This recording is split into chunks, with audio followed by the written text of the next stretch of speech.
আসিয়া। আমি একটি কবিতা আবৃত্তি করব। কবিতার নাম বীরপুরুষ, লিখেছেন বিশ্বকবি রবীন্দ্রনাথ ঠাকুর।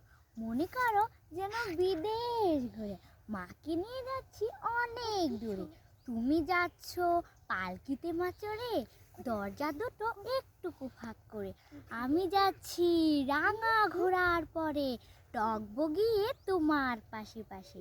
রাস্তা থেকে ঘোড়ার খুঁড়ে খুঁড়ে রাঙা ধুলোয় মেঘ উড়ে এসে। সন্ধ্যা হলো সূর্য যেন ফাটে, এলেম যেন জোড়া দিঘির মাঠে।